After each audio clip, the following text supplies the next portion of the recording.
Unsure of your dream? Study abroad destination? Clear your doubts. Videsh Consult. Call 9676502888.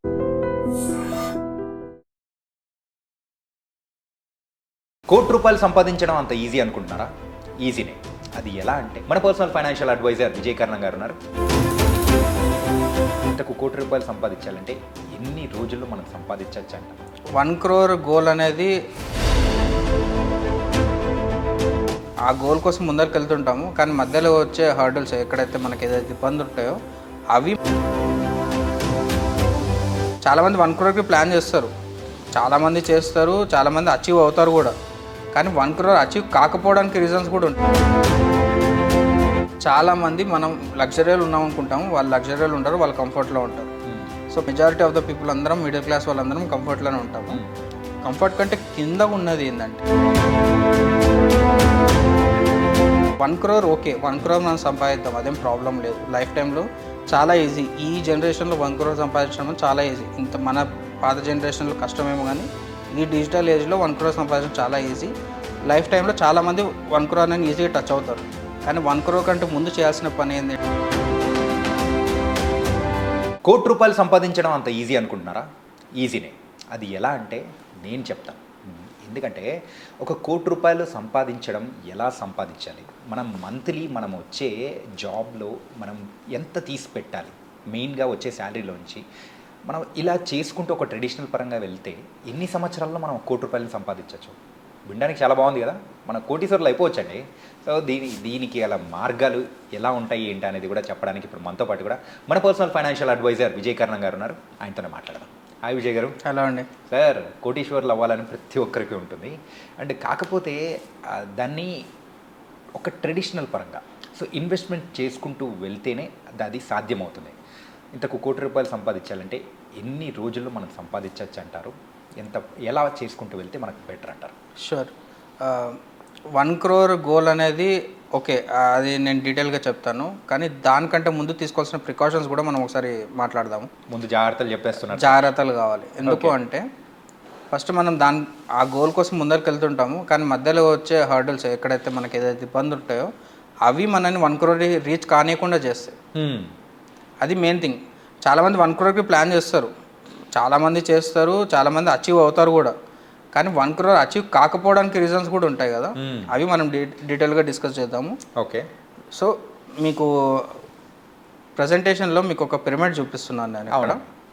So first మనం అందరం analysis చేయాల్సింది ఏంటంటే ఈ పిరమిడ్లో 4 different types of పీపుల్లో ఉన్నారు. 4 అంటే ఇప్పుడు సపోజ్ మన జనాభా మొత్తాన్ని డివైడ్ చేయాలంటే 4 డిఫరెంట్ టైప్స్ ఆఫ్ పీపుల్గా డివైడ్ చేయవచ్చు అనమాట, based on their income. Okay. అంటే బ్రూటల్ ట్రూత్ ఇది, అంటే నిజాయితీగా మనం మాట్లాడుకోవాలి. సో ఫస్ట్ సెగ్మెంట్ వచ్చేసి లగ్జరీ సెగ్మెంట్. లగ్జరీలో ఉన్న పీపుల్ ఎవరైతే అంటే ultra rich, filthy rich, generational wealth, అంటే వాళ్ళు ఒక నెక్స్ట్ ఈ జనరేషన్ వాళ్ళు ఏం పని చేయకపోయినా సరే, నెక్స్ట్ జనరేషన్ వాళ్ళు కూడా ఏం పని చేయకపోయినా సరే వాళ్ళ లైఫ్ స్టైల్కి ఎటువంటి డోకా ఉండదు, హ్యాపీగా తిని కూర్చోవచ్చు. వాళ్ళు లగ్జరీ. చాలామంది మనము ఒక కారు ఉన్న, ఒక ఇల్లు ఉన్నంత మాత్రం మనం లగ్జరీ అనుకుంటాము, మనం లగ్జరీ కాదు. లగ్జరీ ఎవరు అంటే జనరేషనల్ వెల్త్ ఉన్న వాళ్ళు మాత్రమే లగ్జరీ. ఓకే. లగ్జరీ డొమైన్లకి, కేటగిరీలకు వచ్చేది మాత్రం వాళ్ళు, నా పాయింట్ ఆఫ్ వ్యూ ఇది. ఓకే. సో అంటే వీళ్ళు నెక్స్ట్ జనరేషన్ వాళ్ళు కూడా పని చేయకపోయినా సరే వాళ్ళకి వచ్చిన డోకా ఏముండదు, అట్లాంటి వాళ్ళు లగ్జరీ సెగ్మెంట్. అది first segment. Okay. Second segment వచ్చేసి కంఫర్ట్. అంటే మనం ఒక 6 months నుంచి 1 year వరకు వర్క్ చేయకపోయినా కూడా నడుస్తుంది. నేను ఒక 2 months బ్రేక్ తీసుకున్నాను, నా లైఫ్ స్టైల్కి ఎటువంటి ఇంపాక్ట్ ఉండదు. నేను ఒక 3 months బ్రేక్ తీసుకున్నా సరే, అంటే ఒక 3 months బ్రేక్ కూడా పక్కకు పెట్టేసేయండి. నాకు ఒక జాబ్ పోయింది ఈరోజు, నేను ఒక IT ఎంప్లాయీ, సాఫ్ట్వేర్ ఎంప్లాయీ, నాకు సో అండ్ సో రీజన్ వల్ల నేను జాబ్ వదిలిపెడదాం అనుకుంటున్నాను, లేదు జాబ్ పోయింది అనుకుందాం. అంటే నెక్స్ట్ 6 months వరకు జాబ్ సెర్చ్ చేసినా కూడా నా లైఫ్ స్టైల్కి ఎటువంటి ఇబ్బంది లేదు అనుకుంటే వాళ్ళు కంఫర్ట్ జోన్లో ఉన్నట్లు, అంటే కంఫర్ట్ బ్రాకెట్లో ఉన్నట్లు లైఫ్ స్టైల్. ఈ 2 కాకుండా ఎవరైతే ఉన్నారో వాళ్ళందరూ బిలో కంఫర్ట్లో ఉన్నట్లే. ఓకే. చాలామంది మనం లగ్జరీలు ఉన్నాం అనుకుంటాము, వాళ్ళు లగ్జరీలు ఉంటారు, వాళ్ళు కంఫర్ట్లో ఉంటారు. సో కంఫర్ట్లో మెజారిటీ ఆఫ్ ద పీపుల్ అందరం మిడిల్ క్లాస్ వాళ్ళందరం కంఫర్ట్లోనే ఉంటాము. కంఫర్ట్ కంటే కింద ఉన్నది ఏంటంటే, ఇది నేను చెప్పాలి అంటే ఎవరు మిస్అండర్స్టాండ్ చేసుకోకండి, ఇది ఏంది అంటే హ్యాండ్ టు మౌత్. అంటే మనం ఈరోజు పని చేస్తేనే మనకు గడుస్తుంది. అంటే ఈ మంత్ నేను వర్క్కి వెళ్తేనే నేను ఈఎంఐస్ కట్టుకోగలుగుతాను. నాకు day to day paycheck to paycheck అంటాం కదా యుఎస్ లాంగ్వేజ్లో, అది నడుస్తుంటుంది. నేను ఒక 2 months బ్రేక్ తీసుకుంటే నా లైఫ్ స్టైల్ మొత్తం కొలాప్స్ అయిపోతుంది. రైట్. వాళ్ళు హ్యాండ్ టు మౌత్ కిందకి వస్తారు. ఆ బ్రాకెట్ దానికంటే కింద ఉన్నది చారిటీ. అంటే ఎవరన్నా ఏదైనా డొనేషన్స్ ఇస్తే తప్పితే వాళ్ళ లైఫ్ స్టైల్ రన్ కాదు, వాళ్ళు చారిటీ కిందకి వస్తారు. ఓకే. సో ఇది 4 different టైప్స్ ఆఫ్ సెగ్మెంట్స్గా మనం డివైడ్ చేసుకుంటే మనం ఫస్ట్ అసలు ఎక్కడ ఉన్నామని ఫస్ట్ రియలైజ్ కావాలి. యా. లగ్జరీయా, కంఫర్టా, హ్యాండ్ టు మౌత్, చారిటీ ఏదైనా సరే, చారిటీ అయినా కూడా తప్పేం లేదు. మనం ఈ రోజు రియలైజ్ అవుతున్నాం కదా చారిటీలో ఉన్నాం కానీ హ్యాండ్ టు మౌత్లో ఉన్నా కానీ నెక్స్ట్ ఫేజ్కి వెళ్ళడానికి మనం ఈ రోజు నుంచి స్టార్ట్ చేయాలన్నమాట. సో ఇక్కడ మీకు ఒక ఇలిస్ట్రేషన్ ఇచ్చాను. ఒక పర్సన్ ఒక స్టోర్ని పైకి దొబ్బుతున్నాడు. యా. పైకి ఏమేమి దొబ్బుతున్నాడు అంటే తనని, తన ఫ్యామిలీని నెక్స్ట్ ఫేజ్ అంటే ఈ బ్రాకెట్ నుంచి నెక్స్ట్ బ్రాకెట్లోకి పంపించడానికి అతను ట్రై చేస్తున్నాడు. యా. ఫర్ సపోజ్ అతను హ్యాండ్ టు మౌత్ ఉన్నాడు అనుకుందాం. అంటే ఒక 1 month జాబ్ లేకపోయినా సరే అతని లైఫ్ స్టైల్ బాగా ఇంపాక్ట్ పడుతుంది, ఈఎంఐస్ పెరిగిపోతాయి అనుకుందాం, ఎగ్జాంపుల్ చెప్తున్నాను. అతను కంఫర్ట్ జోన్లోకి వెళ్ళడానికి తన లైఫ్ టైం మొత్తం కష్టపడతాడు. ఇతను హ్యాండ్ టు మౌత్ నుంచి కంఫర్ట్ జోన్లోకి నెక్స్ట్ పంపించగలిగాడు అనుకోండి వాళ్ళ ఫ్యామిలీని, వాళ్ళ ఫ్యామిలీ వాళ్ళు కంఫర్ట్ జోన్ నుంచి లగ్జరీకి వెళ్ళడానికి ట్రై చేస్తారు. యా. సో ఈ స్టెప్ బై స్టెప్ ప్రాసెస్.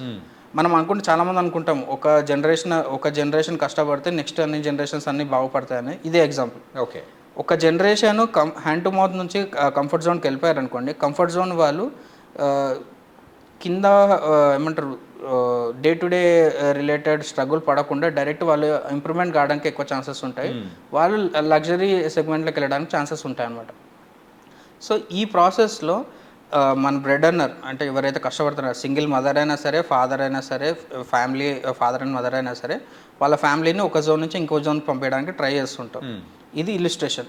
చాలా జాగ్రత్తగా వినండి. ఇది నేను ఎందుకు చూపిస్తున్నాను అంటే ఈ ఇలిస్ట్రేషన్లో ఈ స్టోన్ ఏదైతే ఉందో ఆ స్టోన్ కొన్ని సిచ్యువేషన్స్ వల్ల కిందికి జారుతుంటుంది. ఎందుకు జారుతుంది తెలుసా? ఫస్ట్ రీజన్ దేనికి అంటే ఇన్ఫ్లేషన్ వల్ల. ఓకే. అది గ్రావిటీ. మనం ఈ పిక్చర్లో చూసుకుంటే గ్రావిటీ దాన్ని ఈక్వేట్ చేసుకోండి. ఇన్ఫ్లేషన్ అంటే మన ఫాదర్ కానీ మనం కానీ ఏం చేయకపోయినా సరే దాని వెయిట్కి అది కిందికి పడుతూ ఉంటుంది.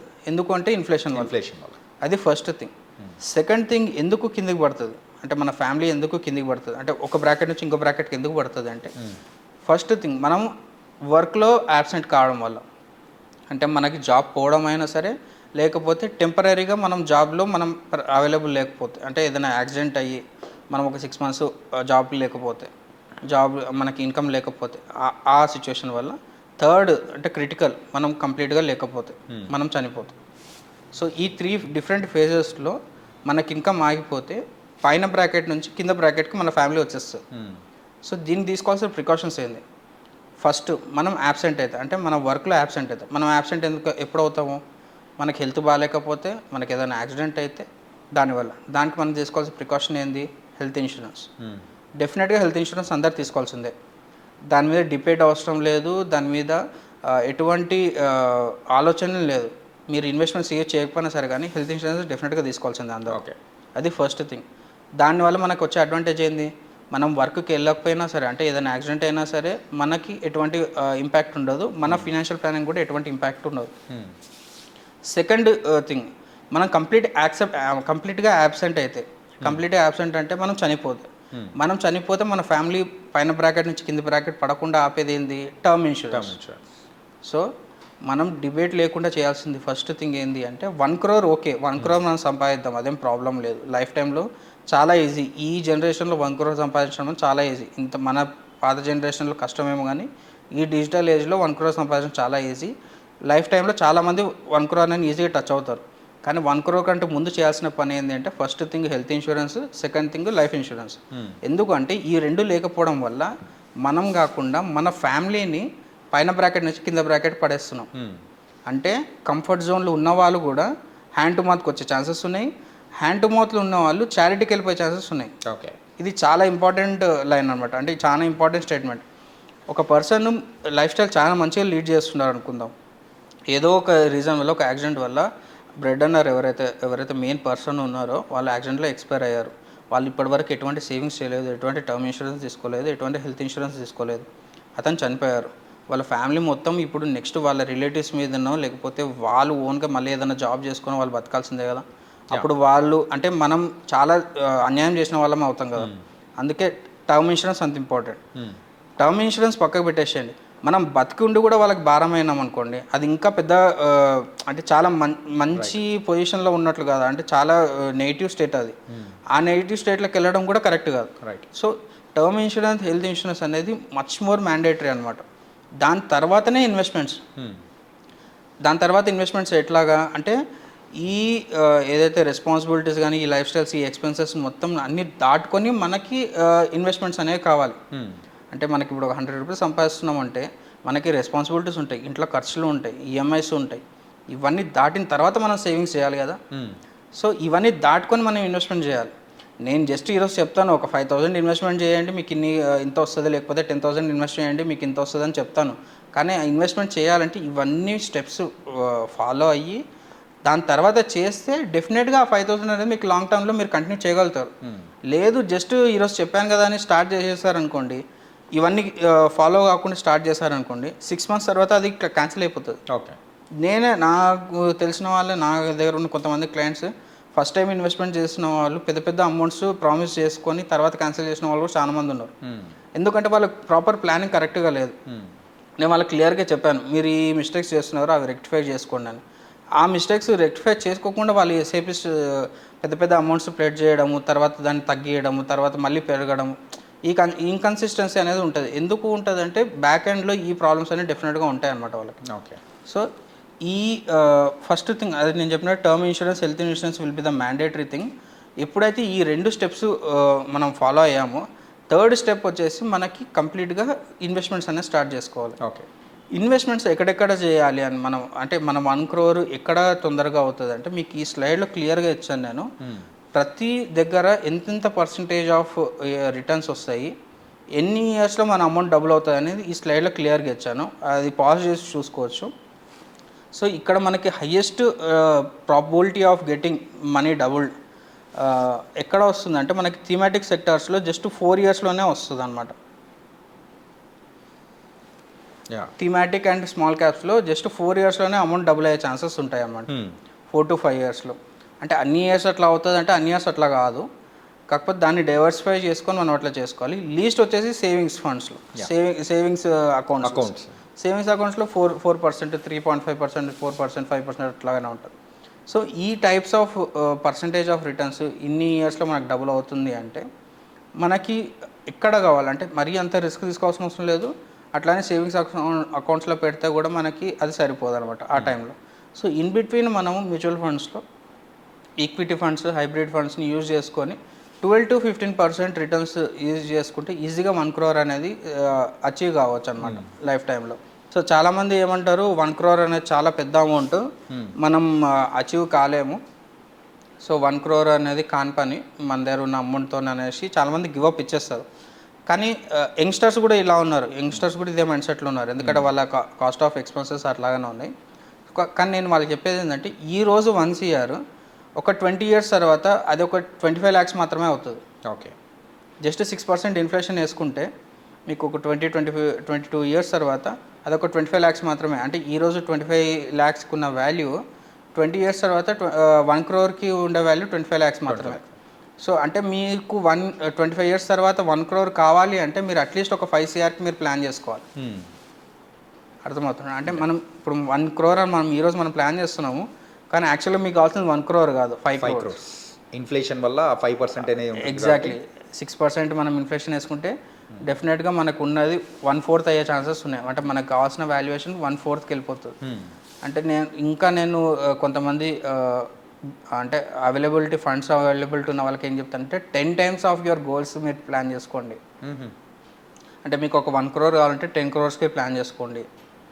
దానివల్ల నష్టం ఏముంది? ఎవరికి నష్టం లేదు కదా.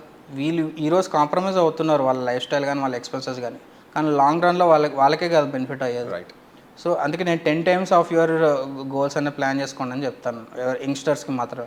అదే 30-40 years ఉన్న 10 times అనేది కాని పని అది. ఎవరైతే యంగ్స్టర్స్ బిలో 30 ఉన్నారో వాళ్ళకి మాత్రం 10 times అని చెప్తాను అనమాట. అండ్ ఇంకొకటి రీసెంట్గా నేను ఒకటి చూశాను, చాలా అంటే ఎంత ఫాల్స్ నెరేషన్ ఉంది బయట అంటే, ఒక క్లయింట్ నాకు ఒక వీడియో తీసుకొచ్చి చూపించారనమాట. సార్ మీరు ఎస్ఐపి చెప్తున్నారు, ఓకే బాగానే ఉంది, కానీ నేను ఈ వీడియో చూశాను, ఎస్ఐపి కరెక్ట్ కాదంట, ఓన్లీ స్టెప్అప్ ఎస్ఐపి కరెక్ట్ అంట. ఎస్ఐపి అయితే ఇన్ ఇయర్స్ తర్వాత వాల్యుయేషన్ పడిపోతుంది, ఇంతకుముందు నేను చెప్పినట్టు 25 lakhs అయిపోతుంది. అదే స్టెప్అప్ ఎస్ఐపి చేస్తే 1 crore దగ్గర 5 crores లాభం వస్తుంది నాకు అని చెప్పేసి అన్నారు. సరే నాకు తెలుసు, బ్యాక్ అండ్ క్యాల్కులేషన్ నాకు తెలుసు. నేను అతన్ని అడిగాను, 1 crore నార్మల్ ఎస్ఐపికి స్టెప్అప్ ఎస్ఐపికి మీరు ఎంత ఇన్వెస్ట్ చేస్తున్నారు, మీకు డిఫరెన్స్ తెలుసా అంటే 15% కదా సార్, ఈ ఇయర్ 10,000 చేస్తుంటే నెక్స్ట్ ఇయర్ 15% మాత్రమే ఇంక్రీజ్ చేస్తాను కదా, నేను గ్రాడ్యువల్గా చేసుకుంటూ పోతాను అని చెప్పాను అని అన్నాడు అతను. కానీ వాళ్ళకి అర్థం కానిది ఏంటి అంటే, స్టెప్అప్ ఎస్ఐపిలో మీరు కాంట్రిబ్యూట్ చేసే అమౌంట్ చాలా ఎక్కువ. ఓకే. నార్మల్ ఎస్ఐపిలో కాంట్రిబ్యూషన్ చాలా తక్కువ ఉంటుంది. అండ్ దాంట్లో ఇన్ఫ్లేషన్ యాడ్ చేసుకుంటే ఇంకా తగ్గిపోతుంది మీకు. ఓకే. అంటే ఈరోజు 10,000 మీరు ఎస్ఐపి చేస్తున్నారనుకోండి, 10 years తర్వాత 10,000 వాల్యూ విల్ బి జస్ట్ 5,000 మాత్రమే. 5,000 మీరు కంటిన్యూస్ చేయగలుగుతారు, కానీ 10,000 ఎవ్రీ ఇయర్ 10% ఇంక్రీజ్ చేసుకుంటే మీరు వెళ్ళరు, ఎవరు వెళ్ళరు. ఎందుకంటే 10% ఇంక్రీజ్ చేసుకుంటే వెళ్ళాలి అంటే మన ఇన్కమ్ కూడా 10%కి 15%, 20% ఇంక్రీజ్ అవ్వాలి. ఈరోజు నాకు 1 lakh వస్తుందంటే ఎవ్రీ ఇయర్ 10% ఇంక్రిమెంట్ ఎవరు ఇస్తారు? ఎవరు ఇవ్వరు కదా, అన్లెస్ ఐటీ పీపుల్. అంటే ఐటీ వాళ్ళకి 2-3 yearsకి 100% హైక్స్ ఇచ్చిన కంపెనీస్ కూడా ఉన్నాయి, చాలా కంపెనీస్.